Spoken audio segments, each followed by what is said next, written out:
I love that they went all around the world to be like, he is literally ruining everything. This is such an awesome way to cover this. First 100 days, and he has ruined everything. It's not just America. He's doing all of the bad things. There is devastation all around the world.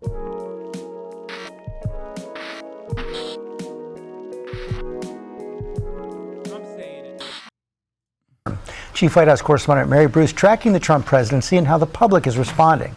Good morning, Mary.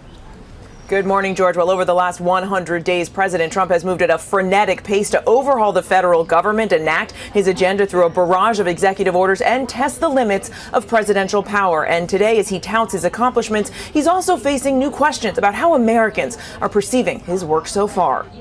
Will you watch the Settlers documentary? I did as soon as it came out, chatter. We literally ripped it as soon as it came out and watched it on Sunday. It was a very, very good documentary. And you can tell it was a very good documentary because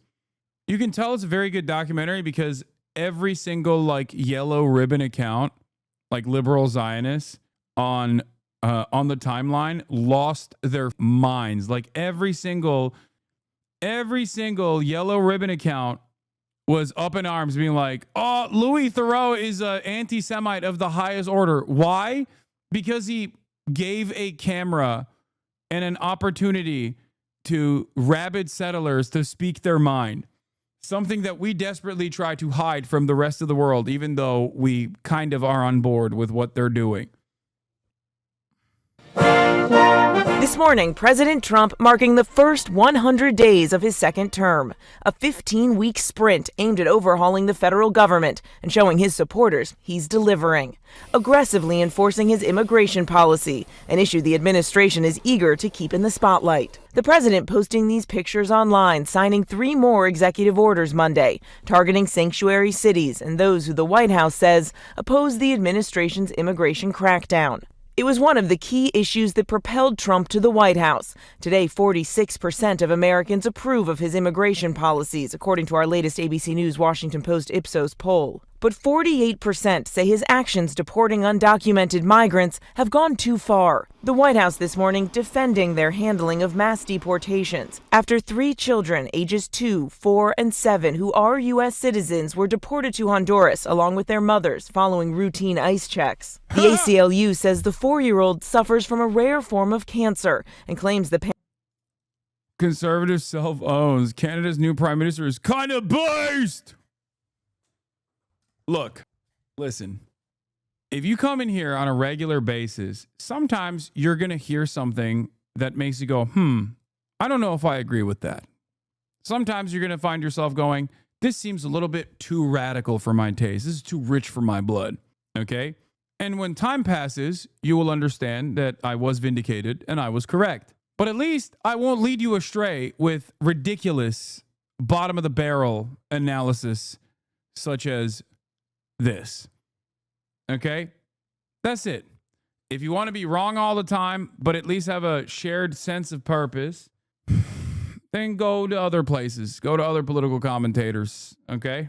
If you want to sometimes hear truths that are going to hurt your feelings a little bit, but ultimately be on the right side of history and impress your friends with your foresight, then you're in the right place. Parents were not given a choice, that they did not have an opportunity to coordinate with caregivers or legal representatives. But the president's border czar, Tom Homan, insists the parents were given a choice. What we did is remove children with their mothers who requested the children depart with them. This was a parental decision.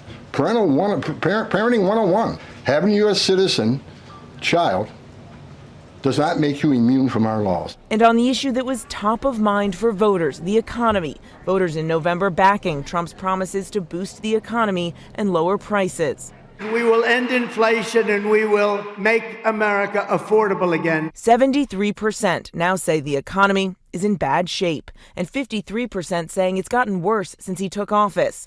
72% say it's very or somewhat likely Trump's economic policies will cause a recession. Fears fueled by the president's trade war, something that has unsettled even some of his staunchest allies. If we see very high tariffs forever, then we do risk a recession. And listen, at the end of the day, tariffs are taxes, and I don't support higher taxes. And we've learned the president today will announce that he's providing automakers some relief from his staggering tariffs. The move means that automakers who are paying Trump's tariffs won't also be charged other taxes on things like aluminum and steel. It's a sign that the president, even as he marks this milestone, is well aware that his trade war is taking a toll. George. And Mary, the Constitution prohibits Trump from running for a third term, but we did ask about it in our poll. Yeah, we did. And George, look, this is an idea that the president continues to toy with, even though, as you note, the Constitution prohibits him from serving a third term. Our latest poll shows that most Americans, 62%, take Trump at his word and think that he is serious about serving a third term. But that doesn't mean that most Americans back the idea. Our polling shows 80% oppose Trump serving another term, while 18% support it. So 80% support for the Constitution there. Okay, Mary, thanks very much. Anyway, here's what MAGA is doing. Will continue to be. So thanks for coming to the Influencer Briefing. I look forward to taking your questions. And Deborah, why don't you kick us off? So congratulations on 100 incredible days. And over the first 100 days, the majority of policies that we've seen from the Trump administration have been either targeted at foreign affairs, such as bringing the American hostages home, or attempting to end the war between Ukraine and Russia, or on long-term goals such as cutting government spending with DOGE. What policies can we expect to see rolled out over the next few months that Americans will directly feel the effects of in order to secure the 2026 midterms for the Republican Party and keep his approval rating historically high? Yeah, the first answer that comes I mean, low key, people say like, oh, dude, this is like a SNL skit. Sure. Except, is it all that different from the way that the regular press pool operates nowadays?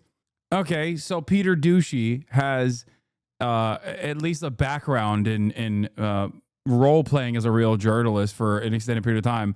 But his line of questioning is basically the same as this. How will we be able to keep our president goated, Mrs. Caroline Levitt? You know? The White House is crawling with kids. You have a young, beautiful baby boy. There are babies everywhere. There's so many young folks on staff who have kids. But the last 4 years under Joe Biden, parents were really stressed and ravaged. They had to take on 2 or 3 extra jobs. Depression rates were up. Suicide. Is that Draco Malfoy? What the f is this? What is happening? Suicide rates were up. You're a very high-profile young mother who seems to juggle and balance it all beautifully. What advice do you have to young parents out there who are starting their careers, having kids, building families, and trying to find that balance so desperately? Yeah, well, it's a great question. And why do you care? You're like 16 and possibly gay. You have another decade of getting groped by the worst psychopathic Republican senators until you even decide on, child adoption. And by which point it'll be too late because you're not going to be allowed to adopt the child as a gay man. So what the f is this? What's it to you about, defending people having children? You're going to get cooked for that? Oh, I'm sorry. I'm going to get cooked for literally saying the truth. Draco Malfoy over here. You'd be canceled for all this if you weren't so gay adjacent. What? Saying that the Republican Party has a Matt Schlapp problem and that they are also actively trying to make it illegal for gay people to adopt children. This is the homophobia. You know, the joke here isn't, well, it's not even a joke, to be real. You know, the criticism here is about the administration that he's defending is working against his best interests. Like, what are you talking about? Balance so desperately. Yeah, well, it's a great question. And first, to the heart of your premise, it's true. The president has empowered. They're going to cancel me for saying Matt Schlapp is a rapist. And that, the Republican Party is homophobic and their policies are anti-gay. How dare you? Howard, not just me as a young mother in this role, but there are so many new moms and dads on our senior staff in the West Wing, but also across the entire administration. There are working moms and dads who are owing our country public service for President Trump while raising young families. And the president really. A lot of queer people have started supporting and repeating right-wing talking points out of self-preservation, I think. Yeah, they can suck me from the back, okay? Get the out of here. Like, what do you mean? You think this right-wing commentator is repeating right-wing talking points out of self-preservation? He's probably from like holyliberty1488.net or some of these like adjacent neo-Nazi websites where he talks about how every trans person is a rapist pedophile. That's his beat normally. Like, what are you talking about? Like, oh, he's just doing this out of self-preservation. Okay. Maybe he should have preserved his hairline, dude. Don't say that to gay men. You're not helping. What? What is going on? I never realized that like the gays would behave this way in my chat of all places. What the? Oh, chatter saying suck me from the back will make gays more horny. Oh, okay. I thought you were being serious. I thought you were responding to something else. Balance so desperately. Yeah. Well, it's a great question. And first, to the heart of your premise, it's true. The president has empowered not just me as a young mother in this role, but there are so many new moms and dads on our senior staff in the West Wing, but also across the entire administration. There are working moms and dads who are owing our country public service for President Trump while raising young families. And the president really empowers us to do that. And I commend. Noticed in the first 100 days is that the White House is crawling with kids. You have a young, beautiful baby boy. Isn't her husband like 70? Yeah, she's 27 and her husband's like 60, I think. I guess his seed still works though. His semen is still strong. You're gambling with the lives of millions of people. You're gambling with World War III. We have to have Greenland. It's not a question of, do you think we can do without it? We can't. They've really ripped us off at levels that nobody's seen before, but that's not going to happen. Mr. President, oh, the Jewish Chronicle. To demonstrate impartiality, the BBC shows the worst Jews they can find. Yeah, these guys are so random. These worst Jews, according to the Jewish Chronicle, they're just random little guys who, of course, get full support from the Israeli occupying force, like full unconditional support. And not only that, but also obviously are running around with Brian Mast, for example, Chairman Representative Brian Mast of the House Foreign Affairs Committee, running around with Itamar Ben-Gvir, who is one of those guys, okay? Yeah, Daniela Weiss, part of the tiny bunch of nutters, was nominated by Israel for a Nobel Peace Prize this year. Obviously, everyone can be nominated for a Nobel Peace Prize. Like, that doesn't mean that much, but, you know. Most watched streamer in America, by the way. Oh, I saw this take. This is very funny. Speed can make contact with aliens live, but nah. You would rather watch the yeah, this is so true guy with spiders in his sink. Speed does things I could never do. Asman does what I do daily. I mean, that is what it is. People want friends. People want friends who look like them, who behave like them, who think like them. And that's precisely what Asmongold offers as a content creator to his community. And, you know, do with that information what you will. Do with that information what you will. If that's like a scary thought that there are so many people who look like that and think like that. But, you know, Felix is so jealous of all the hate you get. I know. Just gave me an idea for a joke. Y'all ready for this from the song? I don't say y'all normally. Why was the Israeli soldier with celiac disease afraid to find the hostage? He heard he was inbred. Of course, his grifting Teletubby has to chime in. Hasan didn't actually say that about October 7th, but more significantly, this illustrates the narrative importance of the Hamas mass rape scam. As Israel continues to commit daily massacres, pro-Israel propagandists are still trying to silence dissenting voices by invoking an evidence-free and now widely debunked allegation. Yeah. And it's a really good way to pump the SEO, flooding the market with Israel rape, so that all of the top line commentary about Israel rape, if you were to Google something like that, is basically people like Barry Weiss chirping about how mass rapes took place and Hamas directed it and blah, blah, blah, as opposed to the 49-page United Nations human rights report on how Israel has systematically engaged in sexual violence against Palestinians in detention. There is actually a ton of evidence for that. That joke was kind of anti-Semitic, not gonna lie. I agree. King, Queen, I agree with you. Get his ass. His name is Felix Biederman, and he's Muslim.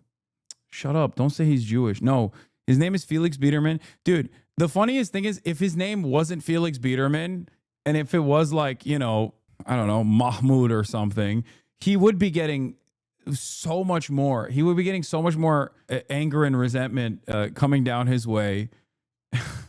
Yeah, if his name was Mehmet, if he was Armenian, he could get more. Wait, he's Muslim? I thought he was Jewish. No, Felix is Turkish Muslim. That is my Turkish Muslim brother. What is the DNC doing? That's right. The DNC is voting to oust David Hogg. We'll hear a challenge next month by a Native American DNC member who lost the vice chair race and wants a new election citing fairness and gender diversity rules. The scoop here is that a May 12 credentials meeting will hear the challenge, which was filed in February. It didn't make the news at the time. The reason why they're doing this is because David Hogg himself is not exactly like a radical nor a revolutionary, but he basically said we should use some of the DNC money going around. As someone who is libbed up, he said we should use some of the DNC money going around to take out some of these do-nothing Democrats, you know? And all hell broke loose within the ranks of the DNC when he said that. They were like, how dare you? That's not what we do around these parts, except that is precisely what they do around these parts for establishment Democrats. Okay? A candidate who failed to win a Democratic National Committee leadership role is challenging her defeat, the first threat to the DNC vice chair, David Hogg, since he vowed to keep backing some primary challenges to incumbents. The DNC's Credentials Committee will meet virtually on May 12th to consider the challenge from Kaylin Free, a Native American attorney and party activist who lost the vice chair spot to Hogg at the party's February 1st meeting. In her complaint, shared with Semaphore by a Democratic source, Free argued that she lost a fatally flawed election that violated the DNC charter and discriminated against 3 women of color candidates. Dude, just this party is irredeemable. Okay, it's irredeemable. It's so irredeemable. They're literally destroying themselves with woke. I saw a clip of him destroying Carville, which was funny as hell. Yeah, they are literally doing Bernie style, like Bernie rat campaigns to David Hogg. Okay, this person is not a Bernie Sanders style social democrat even. Okay, David Hogg is not in any way, shape, or form a radical. That's precisely how he got to the vice chair position to begin with, because he is super libbed up, and even as a super libbed up guy, he understands that the Democrats need new talent, fresh faces whatsoever. Okay, and even then they're like, nope, that's messed up. We can't do that. How dare you? Like, I can't even. It is so ridiculous. It is so ridiculous. Okay. Dude is a Parkland shooting survivor. No. Yes. He's like big into the anti-gun slant within the Democratic Party's base of organizers. He tried to do like a liberal MyPillow for a little bit. I don't know. I don't really pay close attention to what David Hogg is up to, but I do know that he's libbed up. Like, he doesn't want to use DNC money, but his own PAC money. Okay, yeah, he's radical because he has his own PAC and wants to use his own PAC to like fund primary challenges to some of the calcified institutionalist Democrats that are do-nothing Democrats. And that in and of itself was completely unacceptable to the structure of the DNC. And so they're losing their minds over it. Fatally flawed election. By aggregating votes across ballots and failing to distinguish between gender categories in a meaningful way, the DNC process violated its own charter and bylaws. Oh my God. The problem that the DNC sees with Hogg is that despite him being a typical Dem, he threatens the establishment Dems in super safe districts. Not perfect, but I like his direction for the party electorally. I mean, dude, you don't understand. He's not even trying to primary out. Like, there is no Justice Democrat style vision here. He's not trying to primary out calcified institutionalist establishment Democrats and then replace them with younger Dems who have a more vibrant vision for the future, who are socialist or whatever. He wants to replace them with the likes of centrist Democrats who are just younger. The problem with people like Hogg is that they believe the lies that about the rotating villains like cinema. If he actually tries to push the party towards any program at all, he will push up against the grifters that run the Democratic Party. They don't want to literally do anything. Yeah. My point is, if you can't even have a David Hogg who comes from your activist base, who is like the most Democratic Party coded activist, like he's not like a revolutionary figure that came out of truly radical politics, like that was born out of that was born from like street activism, real organizing, like spontaneous organizations that prop up as a direct consequence of like untold amounts of violence that are that certain communities are subjected to, like Black Lives Matter, the OG Black Lives Matter, not like the DeRay or the Sean King Black Lives Matter, but like the actual Black Lives Matter where a lot of the leadership actually mysteriously died, right? Like those guys actually are protests the Democratic Party despises, right? I would even go so far as to say the Sunshine Movement is like closer to that kind of radical protest movement rather than the likes of David Hogg. This is no disrespect to David Hogg, but the reality is like March for Our Lives and the gun control, the gun. Did I say something different? Yeah, Sunrise Movement. Did I say Sunshine? I'm sorry. Yeah. The Sunrise Movement is still engaging in certain instances in like radical acts of protest against the likes of Dianne Feinstein famously. You know what I mean? Like whenever they don't get, whenever they don't actually, whenever Democrats basically do horrible shit for their special interest groups, they will go out and protest those Democrats. So obviously a lot of the Democratic Party hates those kinds of groups. They hate Black Lives Matter. They hate like the DSA, things like things of that nature.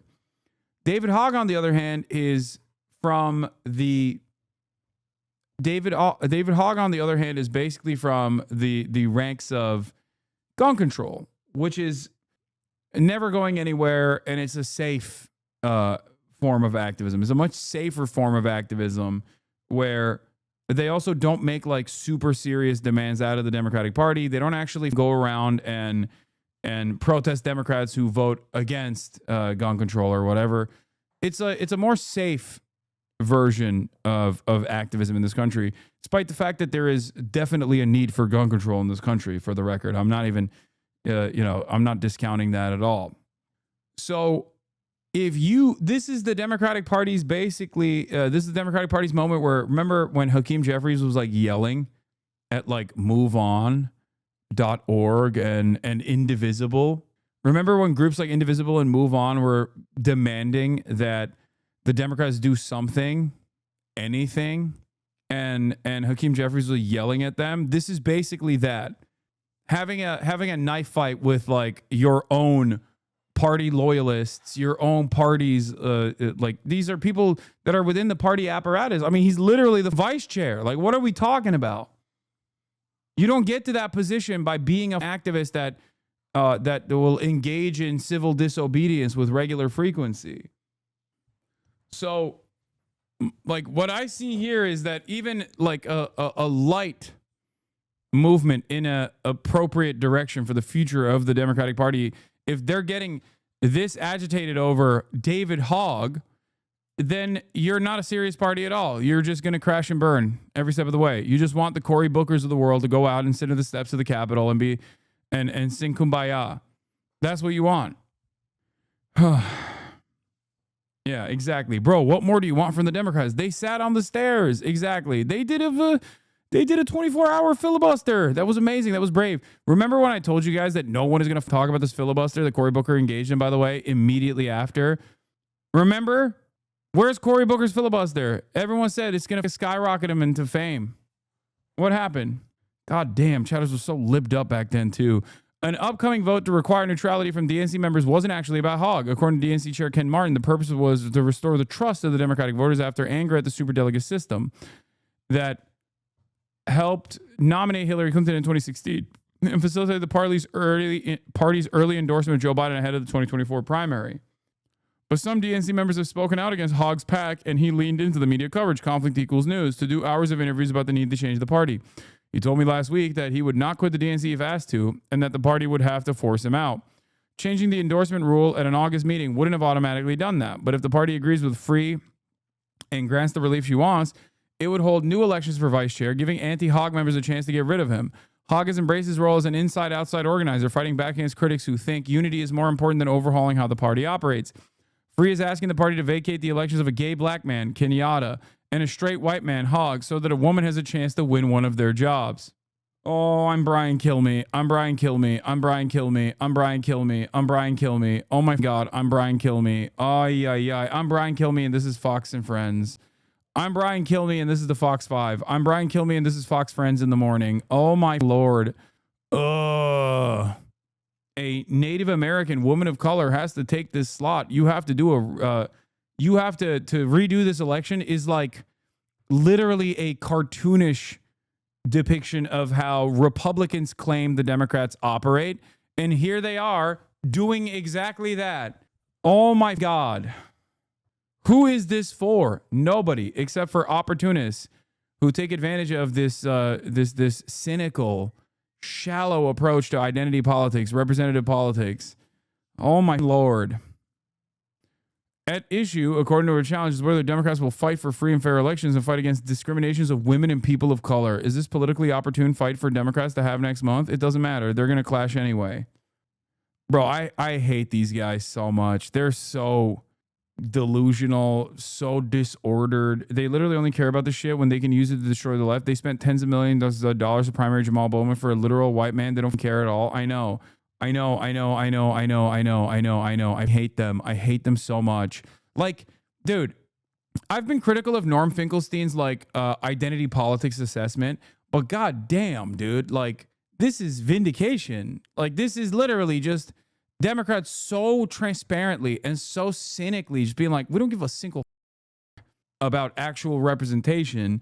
We just want to use representation in a way to Bernie. We want to use representation in a way to like stop any sort of popular progressive movement from being built up from our ranks. Doing land acknowledgement before voting for genocide in Palestine. Yeah, this is what they're worried about. Felix Al-Biderman. Yeah. Donald Trump is the businessman who's changed the way the United States does business. His America First philosophy has put old allies last, like this place, Canada, the neighbour and largest trading partner facing the economic assault of tariffs, not to mention a threat of being annexed as America's 51st state. We will never, ever, in any way, shape or form, be part of the United States. It's symptomatic of old certainties that are certain no more. Trump is a president seemingly intent on reshaping the world order, politically and economically.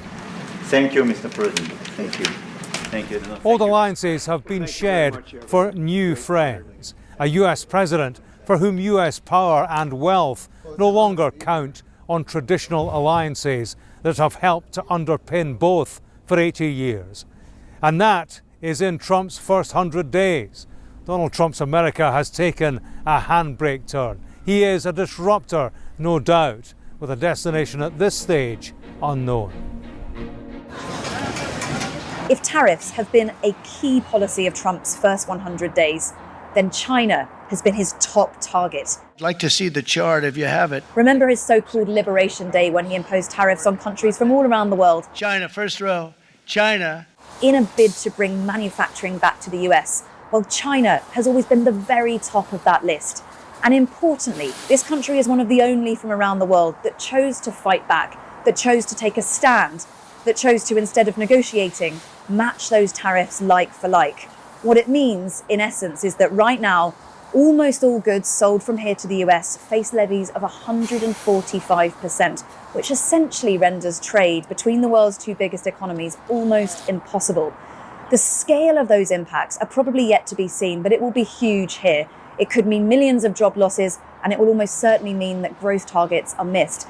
And China is really using this moment as a chance to tell the rest of the world that it is the most stable superpower in town, and that going forward, countries should look here to do business. 美方仍在对中国滥施关税， the US is still abusing tariffs on China. China firmly rejects and will not accept such hegemonic and bullying moves. Here in Vietnam, the threat of a 46% tariff came. Bro, they went all around the world, bro. That's crazy. This is the most dynamic coverage. In order to understand the full scope of Trump's madness, we had to send our correspondents everywhere around the planet. Came as a huge shock, and in this factory they are preparing for the worst. Everyone is working overtime, trying to rush through orders to America of things like this, cheerleading outfits. Now, the garment industry here produces a lot for America. What Donald Trump doesn't like is how little the country imports in return. If they want to have a better deal with Washington, they're going to have to start buying more things like US natural gas, semiconductors, and planes. They'll also have to commit to reducing Chinese trade fraud here. Now, the challenge with that is that close relationship with Big Brother China, who manufactures so much in Vietnam. Analysts are hopeful they can do both, but companies like this are preparing to do more trade elsewhere if they have to. When it comes to Russia and the war in Ukraine, the promise was to end the conflict within 24 hours of taking office.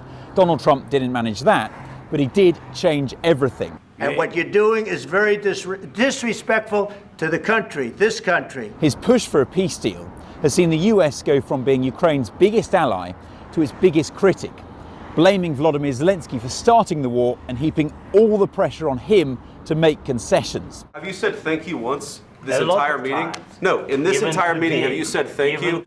By contrast, relations with Russia have gone in the opposite direction.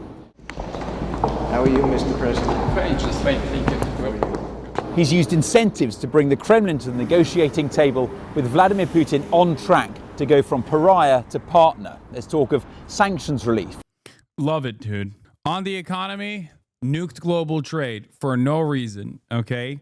Massive tax hike in the form of a sales tax, in the form of tariffs that are an entry fee that will be carried over to the consumer. In terms of foreign policy, absolutely full tilt support for both Russia, weirdly enough, and also Israel, which is not so weird, that's expected. Neither of these conflicts seemingly are coming to a close as promised, even though he said he's going to end it day one. And now he's backed away from that ridiculous position. He's like, no, maybe I'll end it day 2. Okay, maybe not day 2, maybe day 3. Okay, it's been 100 days, still haven't ended it, but 101, I meant 101. Okay, one phone call, 101. It was in jest. Last but not least, he's also done fantastic work in terms of his immigration agenda, which is so goddamn cruel and so insane and so incompetent, so belligerent at the same time, that basically it has caused the Americans that voted for him by 66% margins on immigration, at least, to go, oh, ew, gross, I don't like it. And it's just getting started as far as like the cruelty of the immigration agenda coming to it becoming something that every American understands is just, that's new. Incredibly disastrous first 100 days, perhaps the worst first 100 days for any president. Shocking. Like a shockingly bad first 100 days. I cannot believe that it's only been 100 days. Oh my God. There are still thousands of more days left. Business deals, readmittance to the G7, all wrapped up into a complete reset of relations. And the final product of these first 100 days is not a ceasefire. It's a peace plan that reads like a list of Moscow's demands for Ukraine to cede the territory it's lost, for it never to join NATO, and for Crimea to be recognized as Russian. Donald Trump says Ukraine doesn't have any cards to play, but one could argue that's because he's the one who's taken them away. And Russia, of course, couldn't be happier. And President Donald Trump shaking hands, a warm hug. Even though President Trump calls Prime Minister Modi a good friend and is seen hugging each other each time they meet, it didn't stop him from imposing a 26% tariff and calling India a bigger... Who cares? Get out. Well, I'm an American citizen. So good luck to you if that's your wish. Not sure if that's going to happen. Also, secondly, who do you think has to pay for the tariffs? Like, I have to, but so do you, you know? Like, when I talk about the Trump administration's tariffs agenda and how that's going to impact consumers, do you live on planet Mars? Do you feel like it's not going to harm you somehow? Like, that doesn't make any sense. It doesn't make any sense at all when you got an American in the chat being like, "F you, dude, you don't like Trump nuking global trade? Well, f you, dude, get out." It's like, okay, well, where do you live? Must not be America, I guess. You know? Good luck. User of trade ties. India has taken a 2025-014, Zachar log. I need bigger tits. Hell yeah, brother. Trump's going to make them titties bigger. Promise. I think this admin already broke my brain. I have no idea how people / public will react when empty shelves happen, prices skyrocket, and Trump is saying shit like this. Where is the reality? Oh, yeah, this is Trump's... I forgot to even cover this part. This is Trump's big reveal where he doubles down on the China trade policy, saying they probably will eat those tariffs. Amazing. Oh, there's also the Jeff Bezos shit. Speaking of tariffs, we haven't even gotten to that. I also have a special guest coming on in a little bit, and we're going to do something very special that was promised on Saturday, but we got rained out. What could it be? Who could be the special guest, and what could be the special event? Who knows? ABC released a 5-minute video of the conversation. Okay, we'll get to that in a second. Let's finish this video, and then I'll get to that. Confrontational approach without retaliating and has kept its concerns and criticisms under wraps. Instead, it's been thick in negotiating a bilateral trade agreement with the United States, which in the longer run will moderate its losses. America is India's largest trading partner with bilateral trade of about $130 billion, but there is a trade deficit of $46 billion in favor of India. Okay, guys. All right, this is really important, okay? Can we smile? Last picture, you guys. Last one. The US-India relations have moved significantly, with Vice President J.D. Vance making Delhi one of his first stops since taking office. The objective aimed at strategically balancing China's growing influence in the Indo-Pacific region, with India seen as a counterweight of the two most populous countries. The Vice President was in the country when terror attacks took place in Kashmir, raising severe tensions between two nuclear-armed neighbors, India and Pakistan. We've had a very successful visit. I want to just, of course, issue our condolences to the people of Kashmir who were affected by this terrible terrorist attack. Here in the Middle East, Donald Trump had an immediate impact, managing to secure a ceasefire in Gaza and the release of many of the hostages. I love that they went all around the world to be like, he is literally ruining everything. This is such an awesome way to cover this first 100 days, and he has ruined everything. I'm telling you right now, shit is not all right. It's not just America. He's doing all of the bad things. J.D. Vance killed the Pope and then did the Kashmir attack, okay? There is devastation all around the world. We are nearing towards two nuclear nations potentially engaging in bloody warfare. But after 2 months, that ceasefire broke down and the fighting has resumed. And although talks are still ongoing to try and negotiate a new truce, progress is slow. Instead, the White House's attention has shifted to Iran and an attempt to try and negotiate a new nuclear deal. There have been 4 rounds of talks between the Americans and the Iranians. Donald Trump has threatened military action if a deal is not agreed, but he said that he prefers the diplomatic route and he is confident that a deal can be done. We're having very serious meetings. Well, given his track record of deal making so far, I'm going to say conflict with Iran is imminent. Who knows? Maybe he'll get one. Please, for the sake of mankind, please get one deal. Please get the Iran thing going. Please. Oh my God. President Trump, please. One deal. Just one deal that doesn't explode in your face. Oh my God. Additionally ironic considering that there was a deal with Iran, which is quite similar to the one that he is trying to build with Iran right now.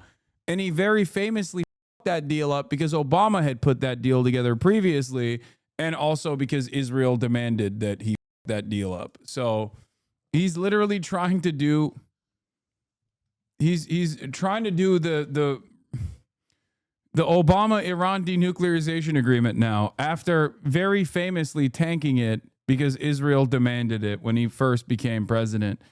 Oh my God. What an incredible guy this is. What an incredible administration. I know I say like America deserves this bullshit, but also at the same time, the rest of the world doesn't. So our dying empire is ruining the rest of the planet.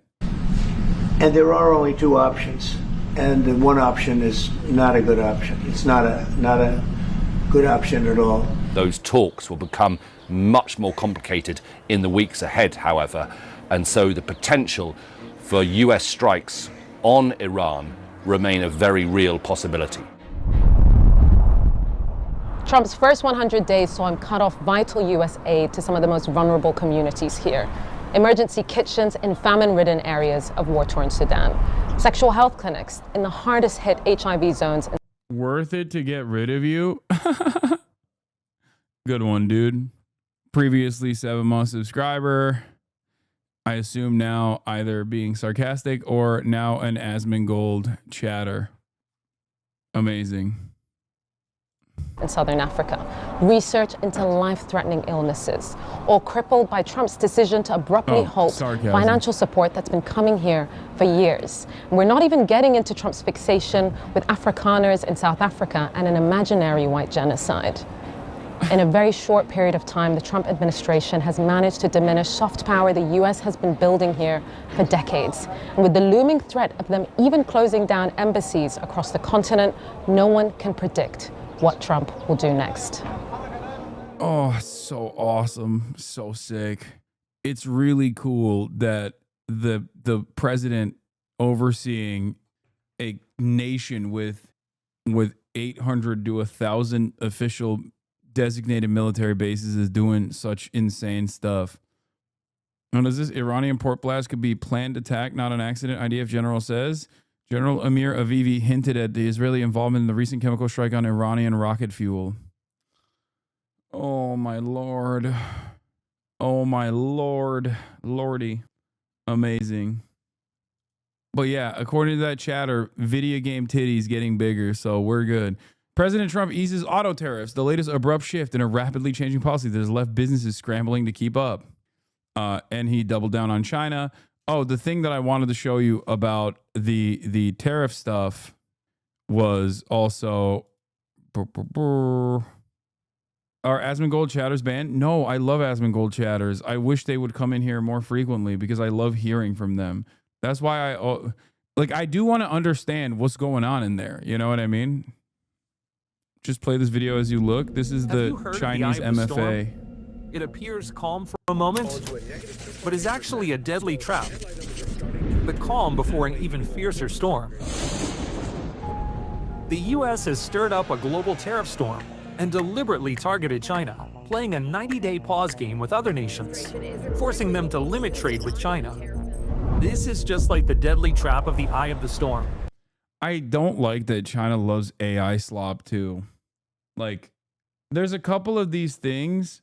There's a couple of things that like China does that I just don't like. One of them is like their cars love the gadgets and gizmos. I don't fuck with that. And I also don't fuck with like how much they do AI shit. AI Bowing slop. to a bully is like drinking poison to quench thirst. It only deepens the crisis.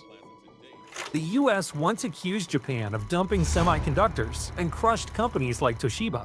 Later, it forced Japan to sign the Plaza Accord, pushing the economy into decades of anemic growth. The U.S. also used long-arm jurisdiction as a weapon, breaking up France's industrial giant Alstom, robbing the country of a... You were just a barbarian who hates technology? Yeah, okay, dude. Okay. No, I'm a man who respects Chinese artisanship and Chinese craft. Okay, I love how America coded they are in many instances, but the gadgets and stuff in the cars, I don't really with. National champion. History has proven compromise won't earn you mercy. Kneeling only invites more bullying. China won't kneel down because we know standing up for ourselves keeps the possibility of cooperation alive, while compromise snuffs it out. China won't back down, so the voices of the weak will be heard, bullying will be stopped, and justice will not disappear from the world. All bullies are just paper tigers. The U.S. does not represent the entire world. Its trade makes up less than a fifth of the world's total. We have the power to push back. When the rest of the world stands together in solidarity, the U.S. is just a small, stranded boat. Imperialists are always arrogant. If they show a bit of reason, it's only because they're forced to do so. Make no mistake, the U.S. will keep flip-flopping and playing hardball. But China will stand firm. No matter how hard the wind blows, no matter how clouds rage. The darker the night, the brighter the stars shine.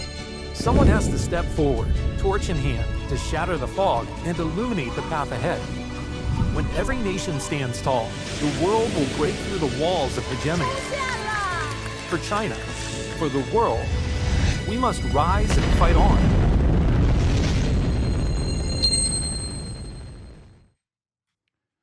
It's not just Chinese EVs. That Sony Afeela has all of that shit too, but without any of the good stuff and a crazy high price. The original Chinese voiceover is proper emotion. Okay. Well, anyway, Jeff Bezos. You might not like the guy. I am obligated, since he's my boss, to say nice things about him. But in this circumstance, I will say something nice about Jeff Bezos because he did something nice. The thing that Jeff Bezos did, my boss, was on the, I guess, like Amazon trade portal. They were going to showcase some of these tariffs and the price increases directly born out of the entry fee that, you know, the middlemen were going to have to pay. Now, of course, Trump heard that and lost his mind. Do we have the Caroline Leavitt press conference from this morning? I know Bezos is not the CEO of Amazon anymore, but I spiritually still feel like he's my boss. I think about his bald, towering presence above me anytime I step out of line. On Amazon Hall, which is the Amazon's direct answer to Temu, Jeffrey Jebediah Bezos decided to add the tariff cost increase to people who are using the Amazon Hall service. Not the regular Amazon delivery portal, not the regular Amazon that you go to, right? Which is understandable. That's an understandable thing that they wanted to do. Now, because, after a reporter observes that Amazon listing the price increases caused by the Trump tariffs proves that the policies is causing inflation, Caroline Leavitt continues Trump's propaganda, calling it a hostile and political act and falsely accusing Jeffrey Jebediah Bezos of working with China. Now, the reason why I find this very funny is because of their reaction. Jeff Bezos since then has already backed down from this and said that this was only for like their Amazon portal, for their like Temu equivalent. It wasn't for the entire website in general, which I think they should. Donald Trump also then quickly wrapped it up and said, if Bezos is very nice, terrific, he solved the problem very quickly, he did the right thing, good guy. But the fact that they were this scared of this action is instructive. Let's take a look at this response when they thought that this was going to happen. Amazon will soon display a little number next to the price of each product that shows how much the Trump tariffs are adding to the cost of each product. So isn't that a perfect crystal clear demonstration that it's the American consumer and not China who is going to have to pay for these policies?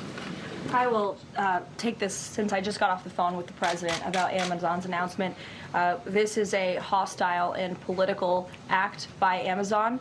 Why didn't Amazon do this when the Biden administration hiked inflation to the highest level in 40 years?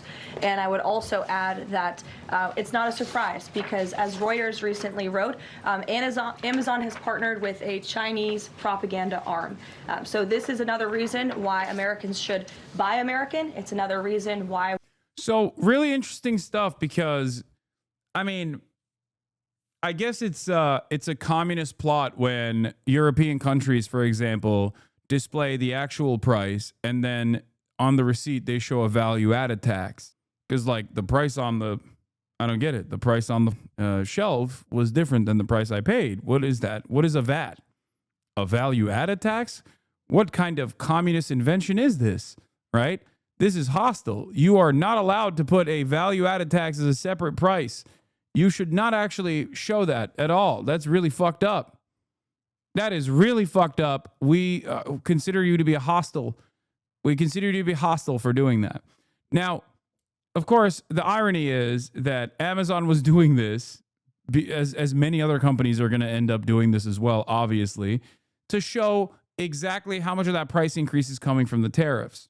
Some of the companies are going to lie, as a matter of fact, and maybe even add extra price increases and then shelter it under the tariffs increase. Okay? Yes, Punchbowl is a real website, chatter. What are you talking about? It's not like some fake, made-up, fake news bullshit. Now, what's interesting about this is like, she's losing her mind over this and being like, how dare you show this? And claiming that this is a political attack. Why is this a political attack? Why would this be considered a political attack? Can someone explain to me why this would be considered a political attack? It's literally something that the Trump administration implemented as an entry fee for all goods coming into the United States of America. Of course, companies are going to present why there is a price increase. It is perfectly normal. The fact that they consider this to be political and fucked up is really silly. They only are saying this because it makes Trump look bad. That's it. It's because it shows the truth. It will be interesting to see how the median American responds to pointless import charges. I voted for this. Temu, it was marked down. Mind blown. Pissed off. My granddaughter found the perfect dress for her uncle's wedding in Temu. It was marked down from 19. Went ahead and ordered it after I hit purchase. Now I got a receipt for $54. I couldn't figure out what I did wrong, so I went to my receipt. I was charged $31.44 import fee. The dress was only $19. No more Temu for me. And the quartering says, I voted for this. Now, I don't really care about Temu becoming less affordable. I don't. Especially when there are valid alternatives out there, okay? The problem is these tariffs and the entry fee that people are going to be paying, people don't understand is a cost carried over to the consumer. Phoenix, where? You and your descendants will be condemned to the factories forever while we billionaires profit is a really great sell. Yeah, Howard Lutnick also is uniquely honest about what the American industry will look like. For some weird reason, he just like doesn't even hide it. Hold on. Key is, where are you going to find the people to work here? Right? You're north of Phoenix. Where are they coming? That's you right. Go to the community colleges and you train people. So all the community colleges around here, Arizona State's on it, Grand Canyon, all these community colleges here are training people right now, technicians, and these are really good paying jobs. You start at 70s, 80s, $90,000. These are trade craft. It's time to train people, not to do the jobs of the past, but to do the great jobs of the future. You know, this is the new model where you work in these kind of plants for the rest of your life, and your kids work here and your grandkids work here. You know, we let the auto plants go overseas. Right now, you should see an auto plant. It's highly automated, but the people, the 4,000 or 5,000 people who work there, they are trained to take care of those robotic arms. They're trained to keep the air conditioning system. You're taking a lot of guff. Key is. Yeah, you're going to work on a factory floor. You're going to slave away at the factory floor for the rest of your life, dude. Here's the gate. Forget about Amazon. If a company were to say we're raising prices because of the tariff, is that a hostile act? I think if you go out of your way to try to make it seem like your price has changed when it's nonsense, okay? A 10% tariff. Why is that nonsense? Because a 10% tariff is not going to change virtually any price. The only price it would change would be a product that we don't make here, like a mango, You know, if we don't have mangoes here and we charge 10%. Hopefully nobody's making mangoes. Right. Yes, you're correct. Or cocoa. Right? We don't grow cocoa in America. So, but what you're going to see is you're going to see us relentlessly do trade deals everywhere in the world. And when we do a trade deal with that country, we're going to say cocoa does not have a tariff, right? Because this is the smart way that Donald Trump is doing it. He understands if you make a deal with a country and you give them the parts that. So I think I figured out how these deals work. I've been playing Civilization for the last few days, and I've basically been immortal. No deals made, no allies or adversaries. We need more bombs. They're going to talk shit about you. Oh no! Oh no! No, I knew that this is gonna happen. I'm excited for this. I'm gonna have Vivian on as well on the broadcast. Fear not, everybody. Yeah, someone in the chat said you can't trust women. I agree. You can't. They'll always shank you. They'll always gut you. Okay, they'll always hurt you. You feel me? Can't trust these goddamn ladies. Kaya. She's the only lady I can trust. Kaya. Hello, fatty. You big fat fatty. Oh, come here. Come here. Oh. Whoa. She's breaking everything with her big old body. What's up? What's up?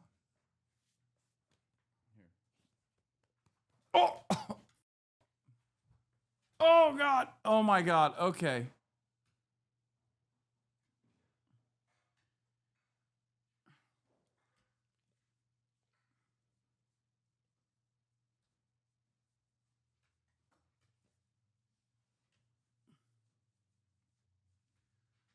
She's so funny. This morning, there's two Great Danes that she normally fights with at the park, like she plays with.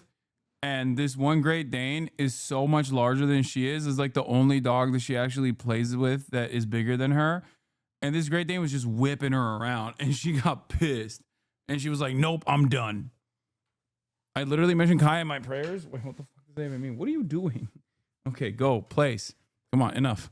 Okay. Kaya, place. Kaya times 2. I think she's ready for you to be done streamer for tonight, Avi. No. Is Vivian going to be on the next Fear End? No. Maybe. She rage quit. She did. Have you seen the Gamers Nexus video on how much the tariffs are up the PC building industry? I've seen bits and pieces of it. People love talking about it. I think it's very funny, and I'm glad that like people are waking up to that reality, but from the framework of gaming, especially because gamers are some of the most reactionary dipshits. We are onshoring critical supply chains here at home to shore up our own critical supply chain and boost our own manufacturing here. Is Jeff Bezos still a Trump supporter? Look, I will not speak to the president's relationships with Jeff Bezos, but I will tell you that this is certainly a hostile and political action by Amazon and Secretary if you haven't. Yeah. Hostile. All right. Speaking of hostility, Trump is pressed on sweeping tariffs and Hegseth in the new ABC News exclusive interview that came out. What a pivotal 100 days this has been. With the ABC News exclusive, today marks President Trump's 100th day in office. And tonight, our Terry Moran sitting down with the president in the Oval Office. Terry asking the president about his tariffs, the economy, immigration, the war in Ukraine, and how the president answered when Terry asked if the president still has confidence in his defense secretary, Pete Hegseth, after those two group chats using the Signal app discussing military plans involving Yemen, U.S. military jets and their timing.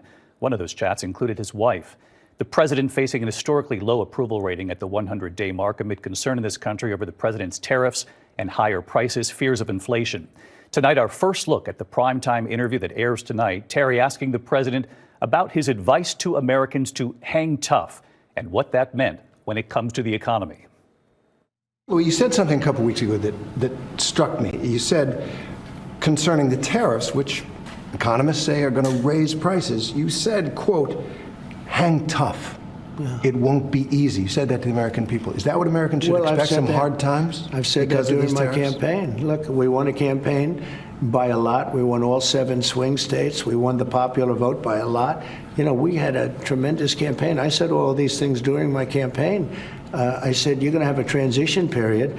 We've been ripped off by every country all over the world. They're laughing at us. They thought we were stupid people, and we were. And I said, that's not going to happen. We're not going to let that happen. Hard times are ahead? I don't think so. I think great times are ahead. Look, since I came in, gasoline is down, groceries are down, egg prices are down.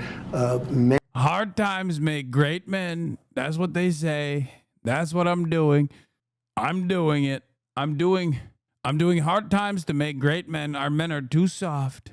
Many things are down, just about everything. You know, you don't have the drop in fuel and energy and oil like we did. I took it from maybe $3.20, maybe more than that, down into a much lower number. When you have that kind of a drop, you're not going to have inflation. Not now, but it's the tariffs, right? We still have 145% tariffs on China. Your Treasury Secretary said we basically have an embargo on China. Look, you're trying to say something's going to happen, Terry. No, okay, well, nothing's going to happen. You know business. Terry, I want to ask you. I do know business. Yes, so 100. The Macy says this is Trump's hand-selected ABC News interviewer. They're pressing his ass, dude. Finally, liberal media back at it. Resistance liberalism, dude. We're back. We're back to resistance liberalism, finally. It took 100 days of complete collapse. I can't believe how much he had to do. God, liberals are the absolute worst allies, the least reliable allies, man. They really are. It is crazy that Donald Trump had to melt global trade in its entirety for media and all of big business to finally be like, okay, maybe he's not the smart guy that was just going to be the rugged deregulator that will allow us to do super profits. It really blows my mind. Like, Faulner Witt, thank you for the 100 gifted subs. What the hell was that? God damn. 45% tariffs on China, and that's good. Basically an embargo. They deserve it. It'll raise prices on everything from electronics to clothing. That's good. They deserve it. To building houses. You don't know that. You don't know whether or not China's going to eat it. That's mathematics. China. Well, first of all, they, 1, said that they're not going to eat it, and 2, in retaliation, have added a shit ton of tariffs to American goods. And 3, you keep lying about de-escalating the tariff war, even without listening to, even without having this supposed conversation with China. So where are we at? American farmers are now. Don't worry, he'll do a massive subsidy package, as he did last time around, which was a far larger subsidy than the money that he supposedly brought in through the tariffs when he did the tariff war last time. He's going to have to do another fat subsidy package to the farmers. Oh, that's not how tariffs work. What do you mean? Beware the liberal. Oh, you're saying he doesn't know how tariffs work. Yeah, I got the MS-13 one lined up here as well. Don't worry. China probably will eat those tariffs, but at 145, they basically can't do much business with the United States. And they were making from us $1 trillion. Have you seen Kneecap's statement? Kind of disappointed. Yes, dude. Yes, I have. They're getting. Okay. I don't think you guys understand. They're getting from every angle right now. And the reason why they're getting from every angle right now is because they said Israel, free Palestine at Coachella. Okay. So now there is a counterterrorism investigation against them in England. All of the Jewish advocacy groups are that are actually pro-Israel in nature, in reality, are using all of the institutional clout that they have to try to get them banned, from all of their sold-out shows in the rest of Europe. They've already successfully gotten 3 of their shows canceled in Germany. So yeah, of course, in order not to go to prison, they're like, yeah, we condemn, we condemn Hamas and Hezbollah. I heard they had a problematic streamer on stage with them recently. So they face monetary consequences, and now it's okay to walk back the support of those being bombed daily. Did they walk back the support of those that are being bombed daily? No. So shut the fuck up. They're not. They're not backing down from their support for Palestinians. They are simply saying they simply are backing away from their support for the militant resistance groups. And that's, you know, I understand. I understand why.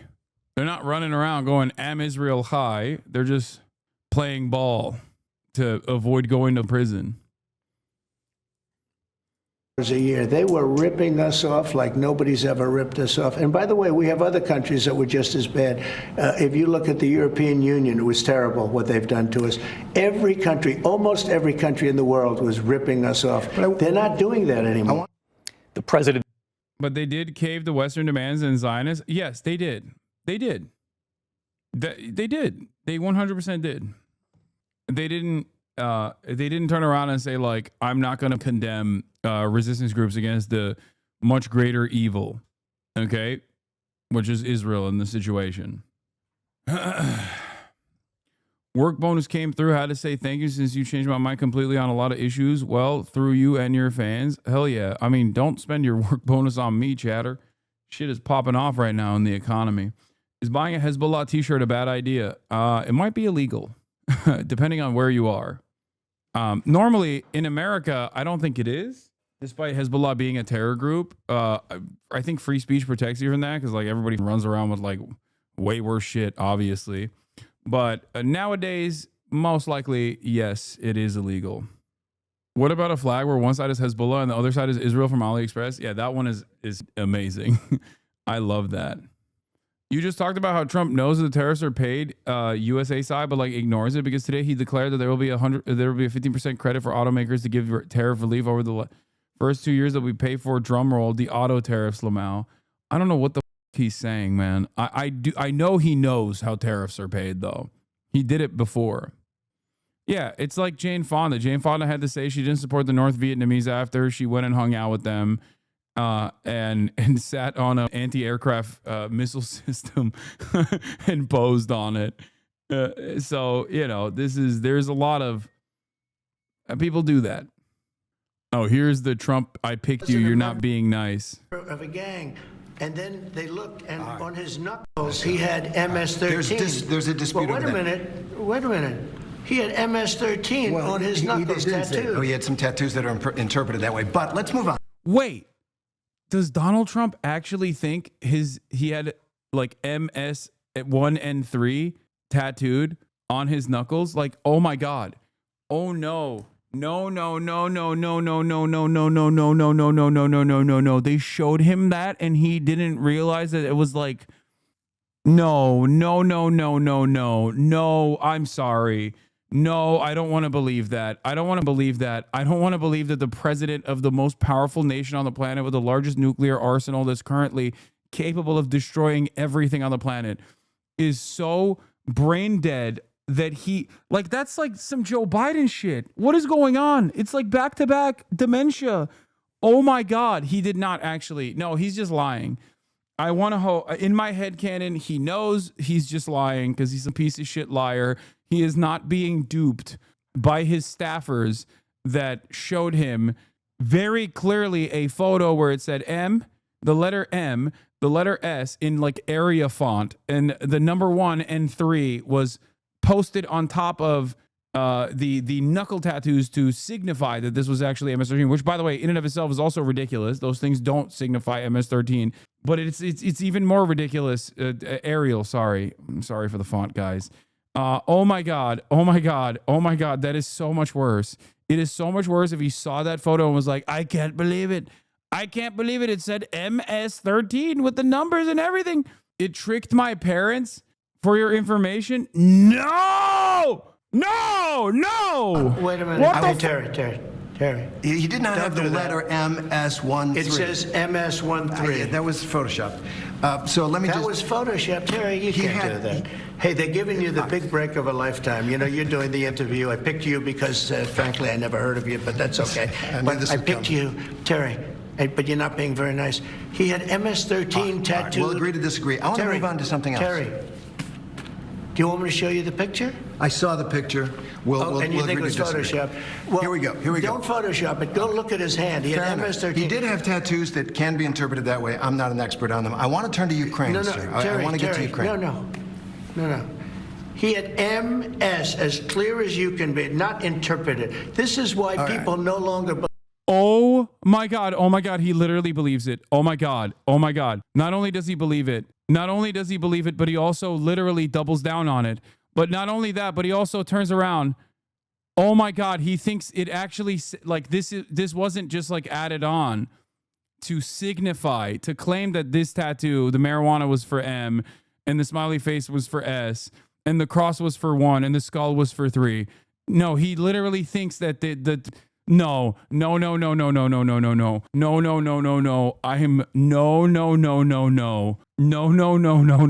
don't want to believe that I'm hoping that he's just a piece of shit and he's lying. Okay? He's just a piece of shit and he's lying. Oh my God. He literally thinks this is the real knuckle tattoo. Oh my God.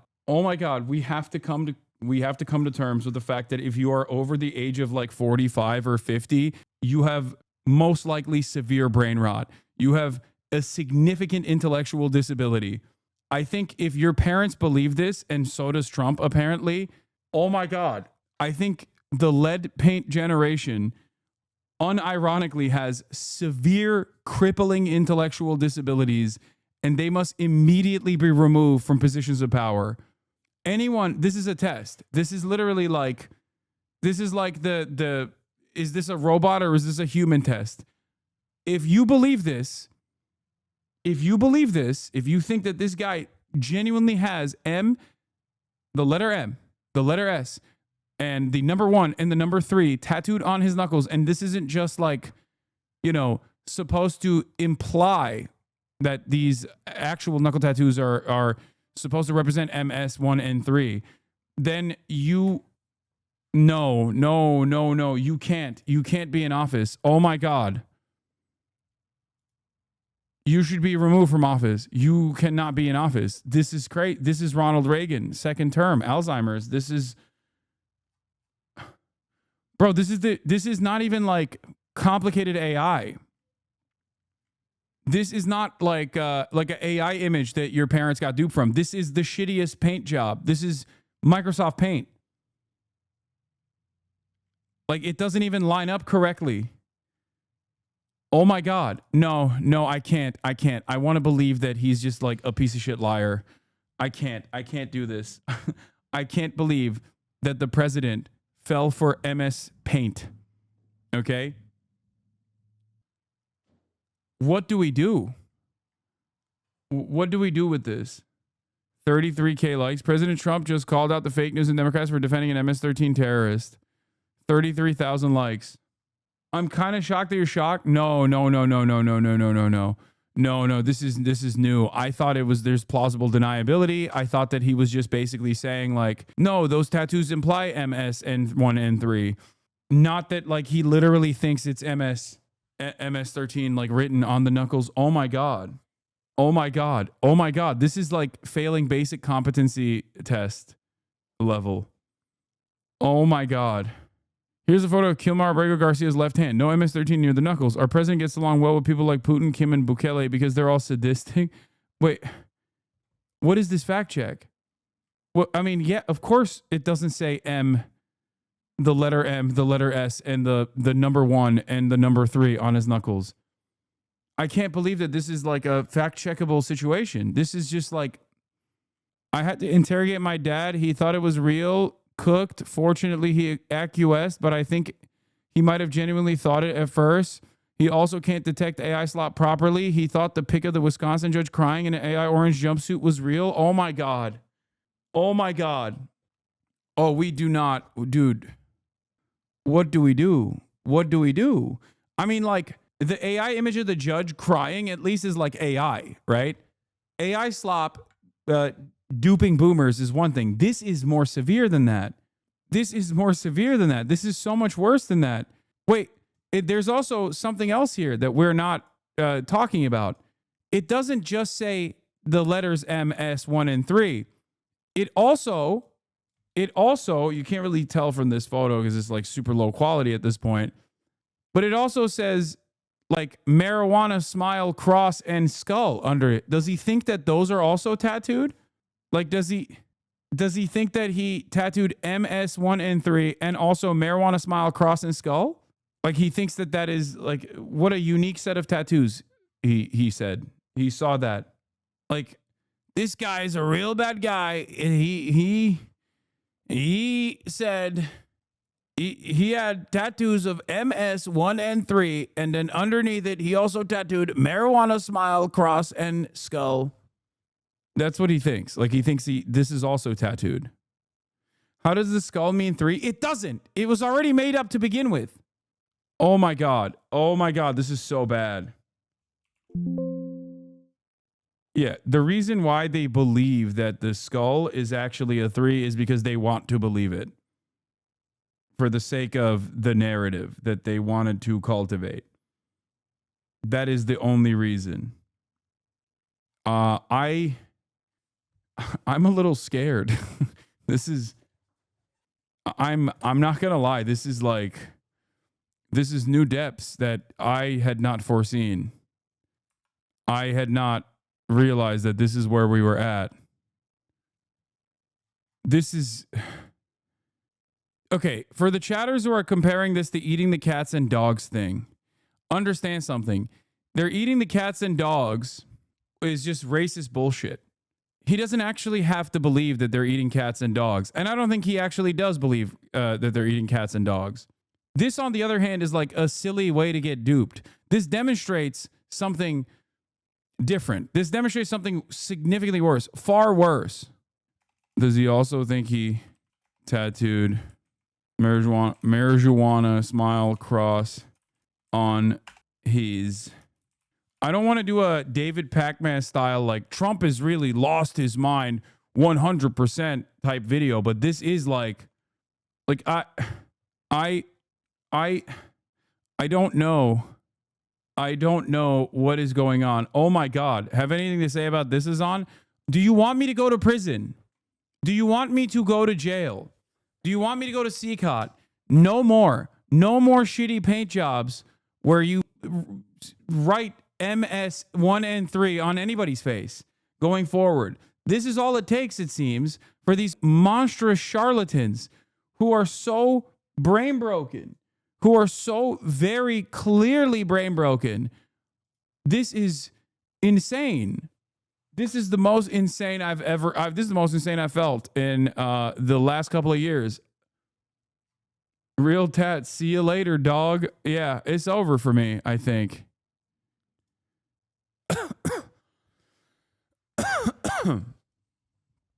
This is and to make it worse, like this is a lot. This is like an incredible issue with cognitive function that seemingly has bricked the brains of tens of millions of baby boomers in generation lead in gasoline, like generation lead paint. Gen Xers and baby boomers believe this shit, it seems. That makes it even crazier. This is not even remotely complex AI, okay? This is just straightforwardly a paint job, an MS Paint job. Quite shittily done, as a matter of fact. This would imply that he believes all of the insane stuff that he says, and he's not just simply saying it in some like there's no method to the madness. You understand? There is no method to the madness at all. No, he just actually believes it. Like, he's not lying because he knows like no one will fact check him. He is easily duped. He's easily tricked. Trump is officially an easily tricked adult. Believe the news because when it's he was fake photographed news. in El Salvador, they aren't there. But let's just go on. They aren't there when he's in El Salvador. They weren't Take a look there, at the but photograph. they're there now, right? No, but they're in now. your picture. Terry, Ukraine, sir. He's got MS-13 on his knuckles. All right. Okay? Well, we'll take a look at that. It's you do such a disservice. We'll take a look at Why that, don't sir. you just say, yes, he does, and, go on to something else. What do you mean? Why don't you? It's a paint job, not even intended to deceive in any way. It's not trying to make you think those are tats. That is insane. No, he could have No, I'm telling you. Oh, guys, stop. He could have just as easily been like I'm just saying, like, it's obviously MS-13. Like, those finger tattoos are clearly resembling MS-13. He's like, no, you don't understand. Like, they literally, he has the letter M, the letter S, the number 1 and the number 3 tattooed on his knuckles. Why won't you believe me when I say this to you? I don't. This is really scary, especially because there's a lot of people who are Trump aged who are in Congress. There are a lot of people who are Trump aged who are in positions of power. They're sitting in boardrooms. They're your managers. They're your boss's bosses. They are. I don't know. So to recap, randos on X claimed to decode the tattoos that multiple experts on MS-13 have said nothing to do with MS-13. Someone at the White House took the idea and crudely put MS-13 on the image, and Trump actually believed that that's what the tattoo said. Wow. I'm sorry, but that's just how the sausage is made. It doesn't matter what he truly believes. Lies are OP. This is so discouraging. This is the most discouraging I've felt in a while. I'm not going to lie to you, dude. There's not really much you can do with a guy who believes this, okay? There's nothing you can do to a guy that has basically broken their brain into believing this. I thought that Trump was just implying that the tattoos were actually... I thought Trump was saying that the tattoos imply MS-13. I was giving him the benefit of the doubt, saying like, no, he's a cruel piece of shit and he's a liar, not like this stupid. Don't worry, big dog. Bill Maher will set him straight. No, it's over. It's done. It's so Jover. It's never been more Jover than it is at this very moment. Hasan Reactions is one of the best ones in the React channel.